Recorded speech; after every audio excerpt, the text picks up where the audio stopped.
살아계신 하나님께 우리가 늘 감사하고 또 찬양 올려드리고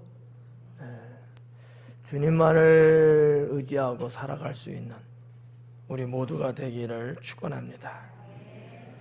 오늘 잠언의 말씀은 제목이 조금 그러긴 한데 자신의 노예요. 노는 아니다 노가 아니고 분노에 해당되는 노예, 화낸다는 노. 아시겠죠? 네. 자신이 화를 내는 것에 대한 내용이에요. 11절에 그 부분을 기록하고 있어서 제목을 그렇게 잡았습니다. 11절 말씀부터 볼게요. 어리석은 자는 자기의 노를 다 드러내어도 지혜로운 자는 그것을 억제하느니라. 그래요.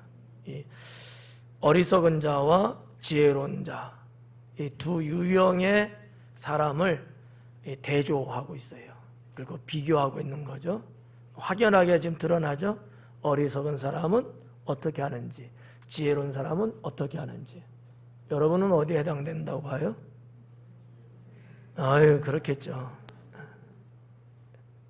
다 그럴 수 있기 바라요. 어리석은 사람 되지 말고 지혜로운 사람 되시고요. 어리석은 성도 되지 말고요. 지혜로운 성도가 되십시오. 근데 그게 말로 되는 건 아니거든. 내 삶 속에서 내가 어떻게 사느냐, 그거 갖고 결정 난단 말이죠.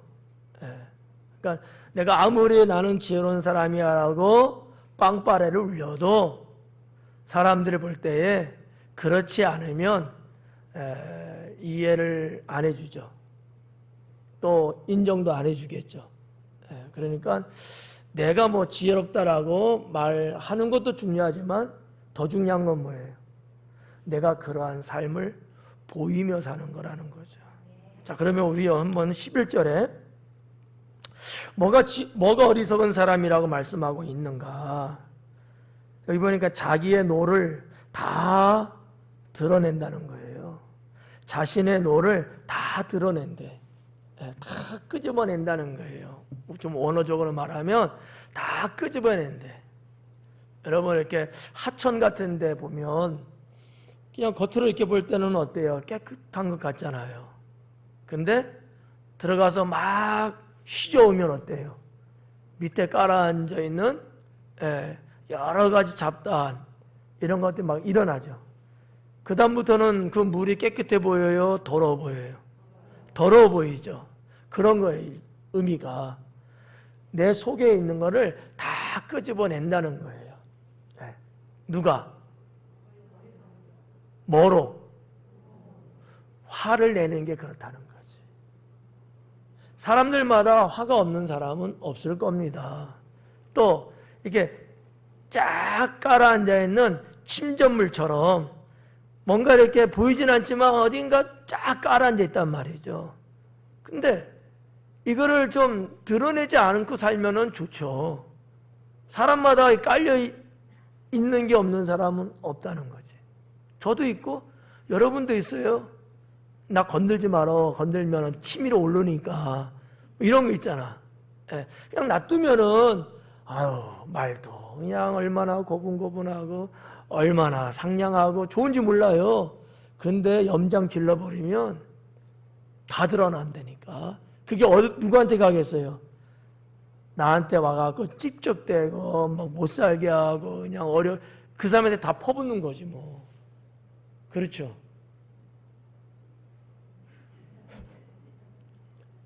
이 동네는 전부 다 그냥 선남선녀라서 그런 게 없나 봐.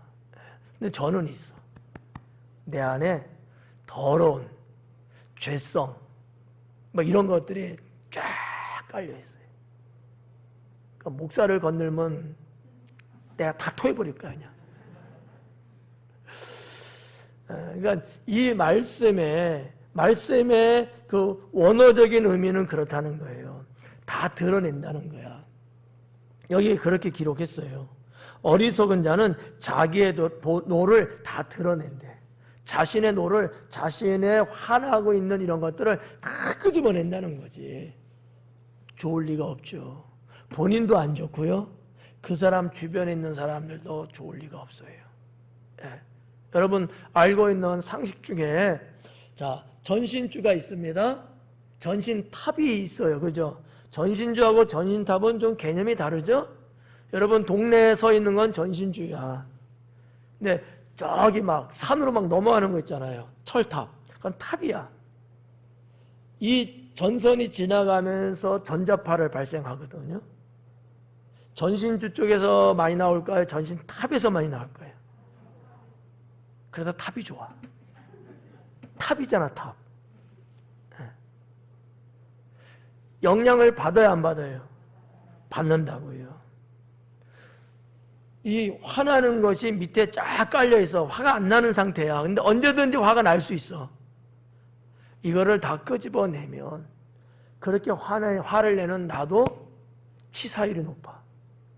화를 내가 내서 내가 한국 사람 말로 말하면 제명에 못 죽어. 어떻게? 여러분 일찍 죽으실래요? 아니면 좀 더 행복하게 살다가 죽으실래요? 행복하게 살다가 죽으실래요? 그러면은 화를 내지 말아야 돼. 분을 죽여야 돼. 네, 화를. 근데 더 나쁜 게 뭔지 알아요? 화를 내게 만드는 게 더 나빠. 우리 한번 서로 옆 사람한테 제가 뭐라 해야지? 제가 화를 건드리지 않겠습니다. 화를 건드리지 않겠습니다. 그렇지 않아요? 사람치고 화가 없는 사람이 어디 있겠어요? 다 있죠. 안수 집사님 어때요? 있어요, 없어요? 거봐, 김수미 권사님. 샘플이 샘플. 네. 안수 집사님과 권사님 샘플을 제가 그냥 말씀드린 거야. 저도 있다 그랬잖아요. 저라고 없겠어요? 있는데 이거를 내가 잘 관리하는 게 중요하죠.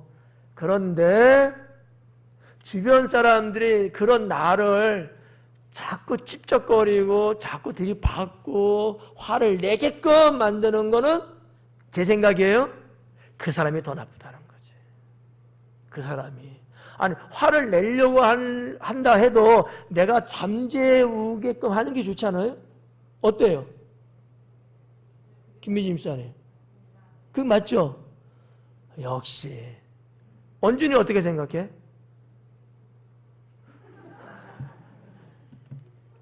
제 생각은 그래. 제 생각은 누구나 다 있는 화인데 괜히 쓸데없이 나한테 와갖고 화를 내게끔 만드는 거야.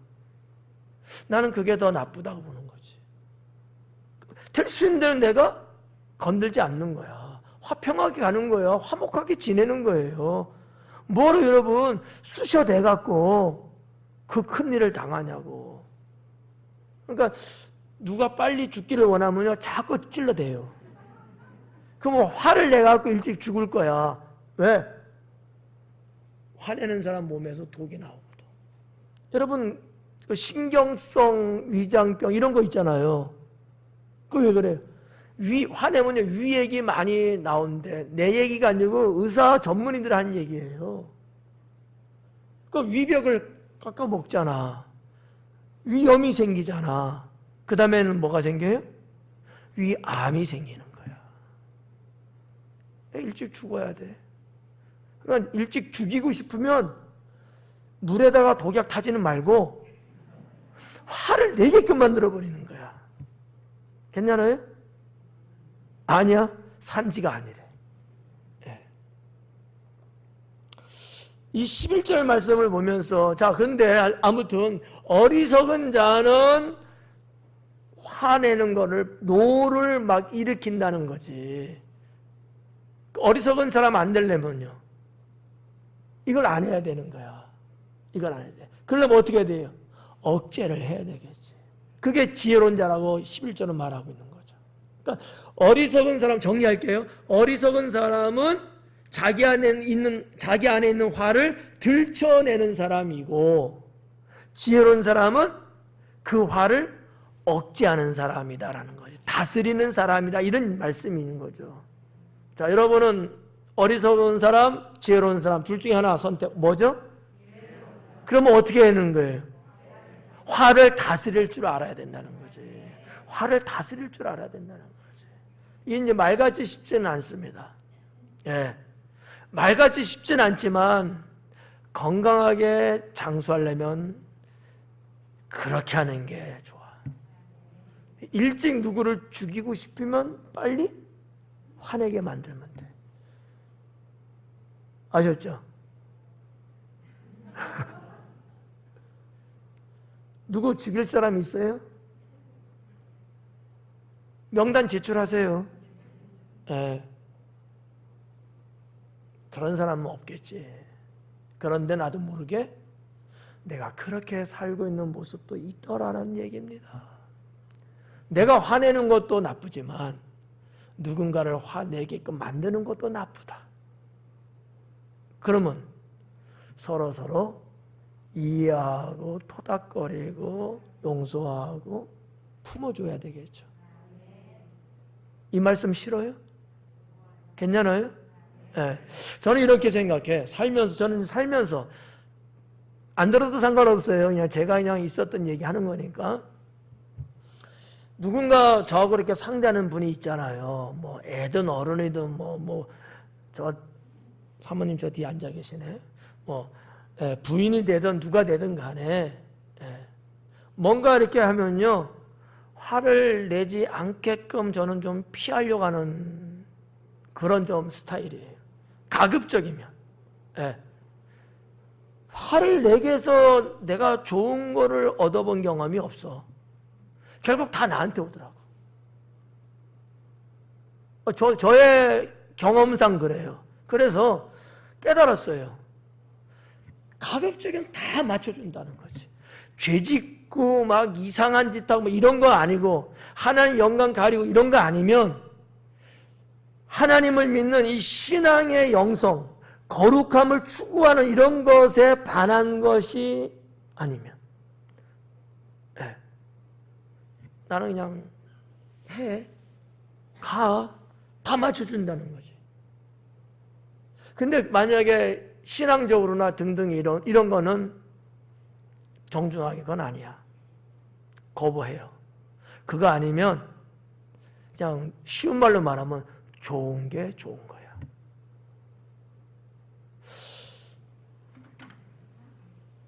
좋은 게 나쁜 건가 봐.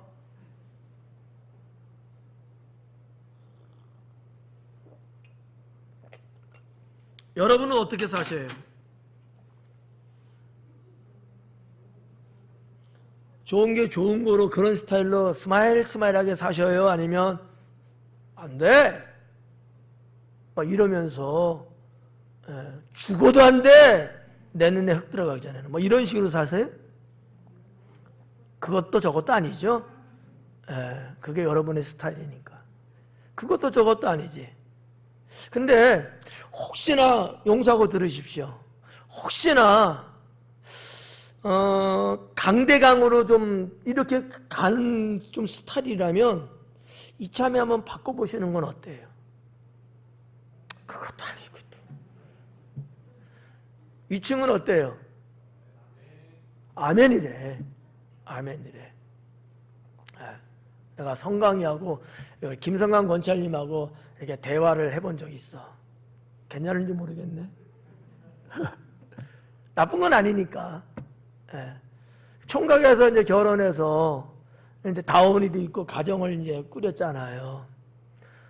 근데 나 혼자 살 때인데 내 부모님하고 뭐 이렇게 살 때는 또 결혼해서 몇십 년을 따로 산 사람 만나갖고 살 때하고는 같을까 다를까요? 아무래도 다르겠죠? 근데 이제 김성강 군찰님이 이제 그러는 거야. 됐은 대로 맞춰주려고 한다는 거지. 그 말 듣고 내가 잘하는 거야. 그리고 제 마음의 기분이 좋더라고. 야, 우리 성강이가 그게 쉽지는 않아요. 김희 집사님 안 그래? 집사님도 다 맞춰주죠. 김희 집사님은, 내가 알고 있는 김희 집사님은 그런 스타일이야. 이경희 집사님 맞아요? 아멘이 조금 이상하다. 근데 그렇게 우리가 서로 살면은 다 행복해집니다. 물론 그래서 좀 손실도 있을 수 있고, 때로는 나의 자존심이 조금 스크래치, 좀 이렇게 흠집이 날 수도 있고, 이런 자잘구레한 것이 있을 수는 있어요. 근데 큰 그림을 보셔야 돼요. 큰 그림.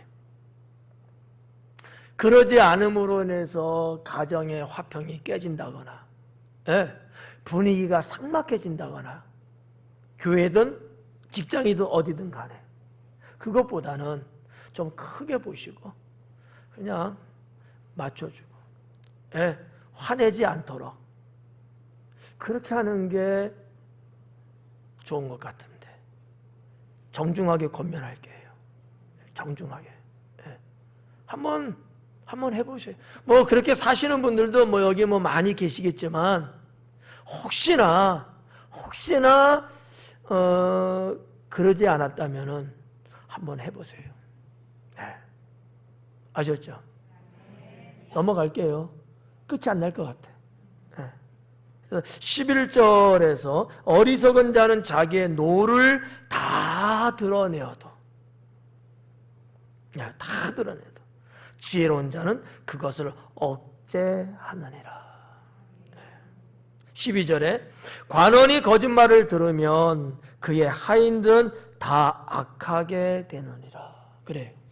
관원이 거짓말을 듣게 되는 경우에, 여기서 말하는 관원이라고 이제 번역돼서, 이게 요즘 시대에 조금 단어가 좀 그렇죠. 이조 시대 때 같으면은 단어가 그냥 어느 정도 맞는 것 같은데, 요즘 관원이라는 단어는 안 쓰잖아요. 공무원 이렇게 이제 볼 수 있는 건데, 그런데 이 관원의 원뜻은 뭐냐면 다스리는 자예요.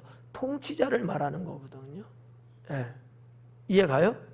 그러니까 어떻게 보면 대장 이런 사람. 또 어떻게 보면 우리 교회 이제 기관으로 보면 회장님 이렇게 볼 수도 있고요. 직장으로 보면 사장님 이렇게 볼 수도 있고요. 어쨌든 다스리는 자야, 통치자예요. 국가로 보면 누구예요? 대통령이죠. 이런 거. 당진시로 보면 누구죠? 시장이죠. 그걸 말하는 거예요.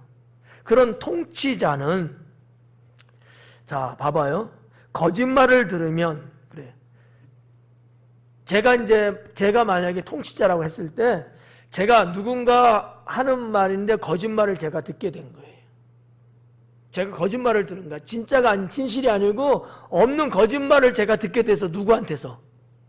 이렇게 되면, 여기 보니까 누가 그랬어요? 하인은 아랫사람을 말하는 거죠. 아랫사람은 다 악한 사람이 된다는 얘기예요. 이게 무슨 얘기냐 하면, 자, 통치자는 권세가 있습니다. 근데 내가 거짓말로 들었어요. 진짜의 이야기를 들은 게 아니고 가짜의 얘기를 들었어. 그러면 제가 어떻게 다스려 나갈까요? 거짓된 것인지도 모르고 제가 진짜냐고 다스릴 거 아닙니까? 그러면 아랫사람들은 거짓말, 악한 쪽으로 따라갈 수밖에 없다는 거죠. 그런 말씀이에요. 그렇다고 보면 우리가 여기서 한번 생각해 볼 필요가 있습니다. 통치자는요, 진실을 들을 수 있어야 돼요. 그리고 진실을 구별해낼 수 있는 능력이 있어야 합니다. 요즘 우리나라 사회에 가짜뉴스 이런 단어 많이 나오고 있지 않습니까? 서로 정치권에서도 서로 공방하고 막 그러잖아요. 진정한 지도자는 내 편이든 네 편이든 거짓말을 귀담아 들으면 안 돼요. 내 편일지라도, 자, 우리 편이야. 우리 편이 유익하게 하기 위해서 지도자인 나한테 거짓말로 뭔가 쏙닥이는 거야. 근데 진정한 지도자는 내 사람, 우리 같은 편의 사람일지라도 그걸 내쳐야 돼요. 아멘? 우리를 유익하게 하기 위해서 나한테 거짓말로 주는 정보라면은 거짓말이기 때문에 그래? 야, 그거 좋은 방법인데? 이러면서 하면 안 된다는 거예요. 거짓말이면 잘라야 돼. 안 받아들여야 된다는 거죠. 지도자 한 사람의 판단 미스가 모든 사람을 다 악한 사람 만들 수 있다는 거지. 이해가요? 여러분 한 사람 한 사람이 다 어떤 분야에서는 다 지도자이신 거예요. 가정 안에서는 부모님, 교회에서는 또 나름대로 맡은 직분 직책들, 거기에 수장들 여기 다 계시잖아요. 어떠한 말이든지 무조건 받아들이고 그냥 나를 유익하게 하는 거니까 그것이 진짜인지 가짜인지 보지도 않고 이러면 안 된다는 거죠. 진실, 거짓이 아닌 진실을 구별할 수 있어야 합니다. 성도인 여러분들이 저한테 무슨 정보를 줘요. 뭐 무슨 일이 있었다고 이야기를 해줍니다. 근데 제가 그 말만 덜썩 듣고 행동을 옮긴다고 생각해봐 한번. 우리 교회가 어떻게 되겠어요? 에? 그렇잖아요? 누가 전해주는 말일지라도 저는 그 얘기를 듣고 고지고대로 무턱대고 그냥 100% 믿고 바로 막 하고 이러면 안 된다는 거지. 이것이 정말 사실인지 아닌지, 여기에 진실성이 얼마 정도 되는 건지 시간은 걸려도 잘 살피고 분별해서 이거를 내가 지금 할 건지 나중에 할 건지, 나 혼자 해야 될 건지 같이 어울려서 할 건지 등등으로 사리 분별을 해야 된다는 거죠. 자칫 잘못하면 목사님 한 분 때문에 모든 성도들이 다 공경을 치르게 되고 악한 사람으로 휘말릴 수 있다는 거죠. 이러면 일 되겠어요? 아니죠. 지도자 한 사람이 얼마나 중요하냐라는 거예요. 지도자 한 사람. 여러분 가정에서 내가 가장으로서 한 사람이 얼마나 신중해야 되냐 이런 거죠. 얼마나 중요하냐 이거예요. 이런 부분들을 여러분이 무시하고 간다면 집안은 박살납니다. 풍지박살나는 거예요. 별일 아닌 것 같고도 공경을 치르게 되는 경우들이 종종 있습니다. 저는 이 12절 정말 중요하다고 봐요. 통치자가 얼마나 중요하냐? 네? 진위를 가려야 된다는 거. 그리고 항상 통치자는요, 사사롭게 움직이면 안 되고 공의롭게 움직이셔야 된다는 거. 공의롭게. 아유, 이건 누구 들으면 딱 좋은 말씀인데 아니야, 그렇게 생각하는 당신이 들어야 되는 거야. 우리 모두가 예외가 아니에요. 우리 모두가 다 어느 부분, 어느 때에는 나도 그 통치자, 다스리는 이 윗사람이든지 뭔가 수장의 자리에 있을 때가 있거든요. 일찍부터 이러한 어떠한 개념을 정리해서 갖고 있어야 돼. 그래서 정체성이 있어야 돼. 그러면 정말 그런 날이 왔을 때 내가 행동을 올바르게 할 수 있게 되겠죠. 예. 여러분 곁들여서 하나 더 부연한다면은 누군가 나를 좀 띄워주는 말을 할 때가 있지 않겠어요? 어때요, 여러분? 누군가 여러분을 좀 이렇게 좀 띄워주는 말, 뭐 그게 칭찬일 수도 있고 뭐 여러 가지가 있을 수 있는데 아무튼 여러분을 좀 치켜 세워주는 거예요. 그런 경우가 있어요, 없어요? 있죠? 그럴 때 그거를 100%다 그냥 거르지 않고 하면 위험하다. 네. 그게 유혹이에요. 유혹. 하여튼 저는 그렇게 생각해요. 저도 뭐 살면서 주변 사람들이 뭐 이 사람 저 사람이 저를 좀 이렇게 좀 챙겨주고 인정해주고 띄워주고 이런 경우들이 있거든, 저도요. 근데 저는요, 정중하게 분별해서 감사하지만 저는 아닙니다 라고 이야기합니다. 어제도 그런 일이 있었거든요.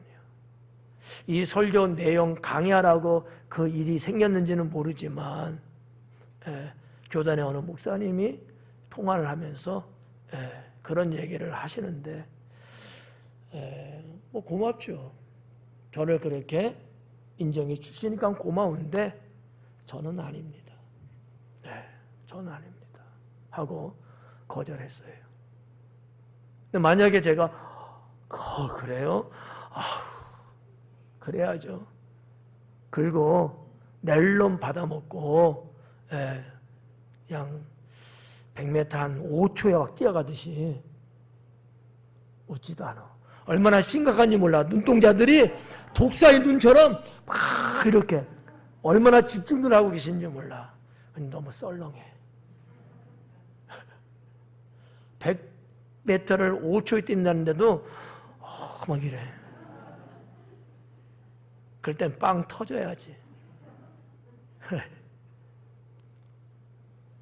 예를 여러분에게 좀 이렇게 쉽게 하려고 좀 사적인 거를 말씀드렸습니다. 관원이 거짓말을 들으면 그의 하인들은 다 악하게 되느니라. 새겨들어야 될 내용이에요. 자, 그 다음에 13절에 가난한 자와 포악한 자가 섞여 살거니와 여호와께서는 그 모두의 눈에 빛을 주시느니라. 자, 가난한 자도 포악한 자도 섞여 산대요. 같이 공유하고 산다는 얘기죠. 좋은 것 같아요, 나쁜 것 같아요? 생각하고 따지지 마. 지금 계산하고 있죠? 뭐라고 대답해야 되나? 저한테 물어봐요. 좋은 거지. 같이 어울려 산다는 건 좋은 거지. 여러분, 좋은 사람끼리 모여 살면 엄청나게 좋을 것 같죠? 다 그 사람이 그 사람이야. 하나님은요, 천하 만물을 창조하시면서 어울리게끔 창조하셨어요. 어울릴 때 아름다운 거예요. 저는 이제 개인적으로 사진을 찍을 때 피사체 구도를 잡아요. 이거 어렵다, 얘기가. 그냥 하여튼 이렇게 잡잖아요. 그럴 때 저는 꽃이 이쁘다 해서 꽃만 딱 잡지 않아요. 주변 꽃까지 같이 잡습니다. 아무리 아름다운 꽃이에요. 향기나는 꽃입니다. 꽃만 봐갖고는요, 짧게는 아름다워도 길게는 아름답지 않습니다. 주변에 다른 것과 잘 어울릴 때 진짜 아름다워지거든요.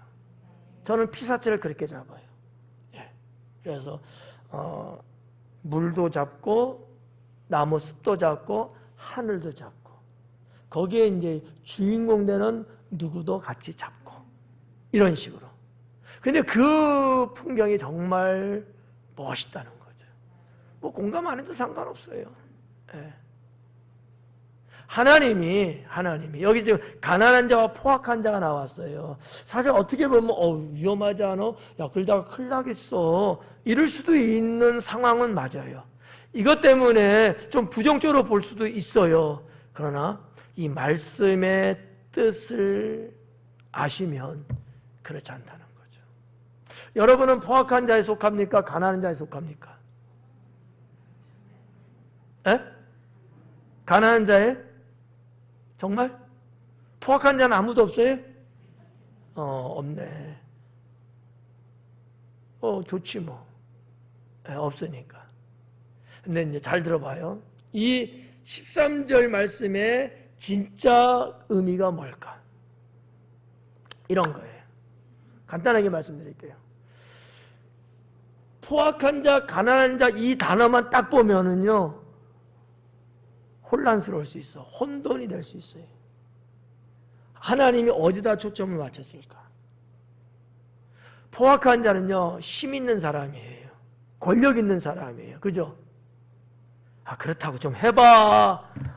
목속을 앉혀놓고 제가 강의하는 것 같아. 하나님의 포커스는 그런 사람이 세상인데, 그런다 할지라도 가난한 자에게도 눈에 빛을 주신다는 거지. 포악한 사람, 힘 있는 사람, 돈 있는 사람, 권력 있는 사람, 잘 나가는 사람, 쭉쭉빵빵인 사람, 이런 사람들만의 세상이 아니고, 그들이 혹시 그렇다 할지라도 하나님은 모두의 하나님이시다. 모두에게, 사람들은 알아주지 않고 무시하고 그런다 할지라도 하나님은 그와 같은 자일지라도 하나님은 그에게도 빛을 주신다라는 거죠. 이 하나님의 어떤 은총이라고 할까? 모두에게 균등하게 주시는 하나님이다라는 얘기죠. 간혹 우리가 살다 보면 나는 없어서 나를 무시해서 그런가? 이렇게 생각할 때가 있거든요.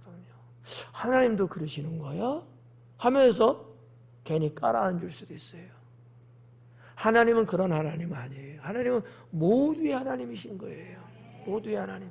그래서 모두에게 빛을 다 똑같이 주시는 거야. 여러분, 태양의 빛 누구는 받고 누구는 못 받고 그런 사람이 있어요? 다 받잖아요. 이와 같은 거야.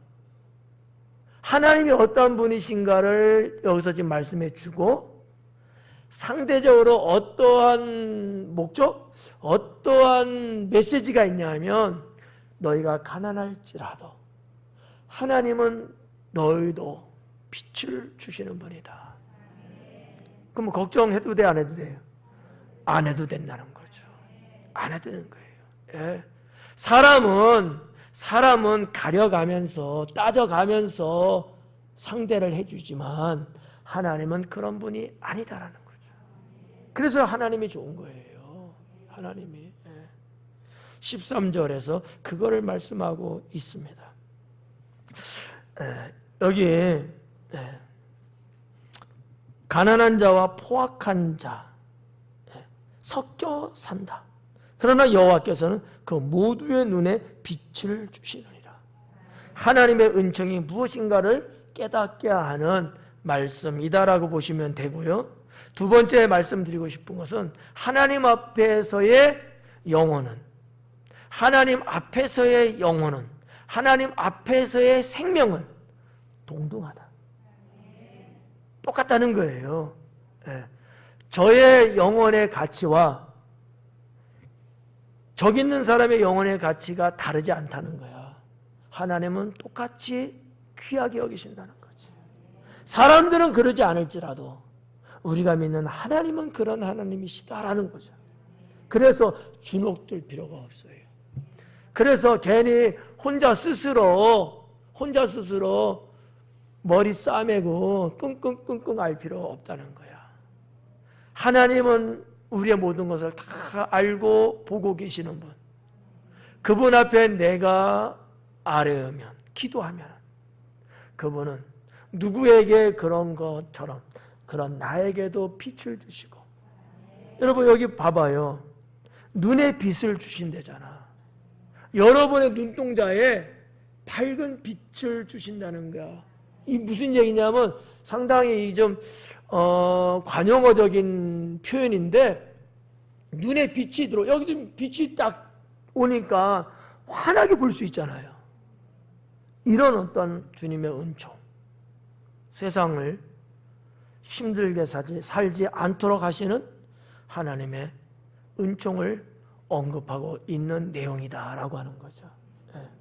여러분 눈에 빛이 안 들어가면 어때요? 어떨 것 같아요?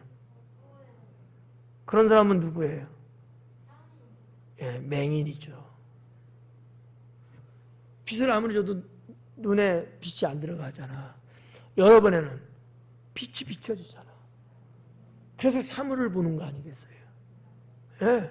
근데 이런 거는 뭐를 말하는, 하나님의 은총을 말하는 거예요. 가난한 자일지라도 하나님은 은총을 주신다는 거야. 그러니까 걱정하지 말고 괜히 주눅 들어서 괜히 의기소침하고 그러지 말라는 거야. 쓸데없이 누구 비교하고 그러지 말라는 거예요. 할렐루야? 하나님은 여러분의 하나님이라는 거, 이거를 믿으셔야 돼. 예. 자, 그 다음에 14절. 왕이 가난한 자를 성실히 신원하면 그의 왕위가 영원히 견고하리라. 왕이 가난한 자를 성실히 신원하며 그랬어요. 왕이 가난한 자를 성실하게 신원한대요. 이 신원하다는 단어가 뭐냐면 사파트라고 하는 단어인데, 사파트, 재판하다는 뜻이에요. 판결하다라는 뜻입니다. 그거를 신원하다라는 단어로 번역이 돼서 나와 있어요. 근데 신원하는 말이 이게 그냥 일반적인 사람들이 별로 쓰지 않는 단어이기도 하고 잘 몰라. 신원하다는 게 무슨 뜻인지. 그러니까 이 말씀은 원어적으로 재판하다는 뜻이에요. 왕이 가난한 자를 판결하는 문제야. 판결. 근데 그 앞에 뭐가 붙었어요? 성실히 판단하면, 판결을 내리면. 이 성실이라는 단어가 됐는데 무슨 말이냐면 진실하게 왕이 재판을 해준다면. 재판받는 사람이 누구예요 지금? 가난한 사람이에요. 고대사회, 뭐 현대사회도 뭐 그런 경우 있습니다만 고대사회도요, 가난하고 힘없는 사람, 일명 우리말로 백 없는 사람, 힘없는 사람, 뭐 이런 사람들은 재판 판결 받을 때 불이익을 당하는 거 없지 않아 있죠. 오늘날도 있어요. 여러분 대한민국의 조아무개 지금 이 사건이 여러분 이렇게 몇 년 동안 갈 사건이에요? 다 드러나는 건데 힘이 있으니까 아마 이러지 않을까. 대다수의 국민들이 그렇게 생각하고 있다고요. 고대 사회도 있었어요. 어느 사회든지 아마 있을 겁니다. 왕이 그러면 안 된다는 거야. 가난하다고 해서 판결을 내리는데 엉뚱하게 불이익당하게 하면 안 된다는 얘기죠. 이 말을 뭐라고 한 거예요? 가난한 자를 재판할 때 진실하게 재판을 하면은 이 왕은 어떻게 된다고요? 왕위가 견고하리라. 그렇잖아요. 재판장이 뭐 왕이든 재판장이든 그런 어떤 판결권이 있는 분이 가난하다고 무시하지 않고 진실하게 있는 그대로 판결을 내린다면 모든 국민이 다 좋아하죠. 이 왕의 왕권은 견고하다는 얘기예요. 이 견고하다는 이게 견고라고 번역됐는데 이 단어가 히브리어로 쿤이라는 단어거든요.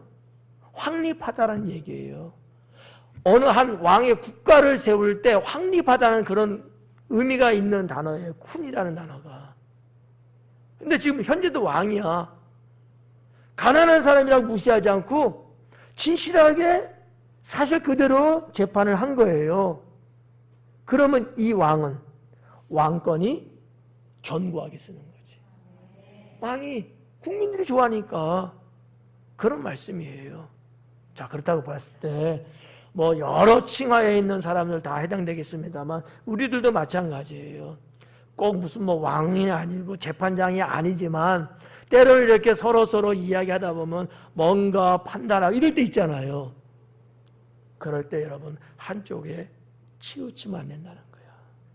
편벽대하지도 말고 두어하지도 말라 그랬거든. 편들어주지 말라는 거예요. 네 편 내 편 봐가면서 잘못했는데도 괜찮다고 하고 잘했는데도 안 됐다고 이런 식으로 하면 안 된다는 거지. 진실하게 해야 된다는 거죠. 하나님 말씀 가르침이에요. 성도 여러분, 저는 살면서 이런 일들은 아마 종종 가끔씩 있을 겁니다. 여러분 서로 이야기하다 보면 뭐가 어떻다, 뭐 누가 어떻다 이런 대화가 있을 수 있거든요.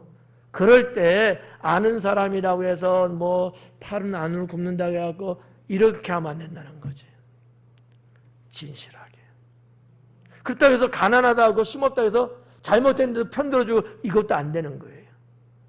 진실하게 재판하고 판단하고 판결을 내리라는 거예요. 그래야지만이 그 권위가 쓰는 거지. 권위가.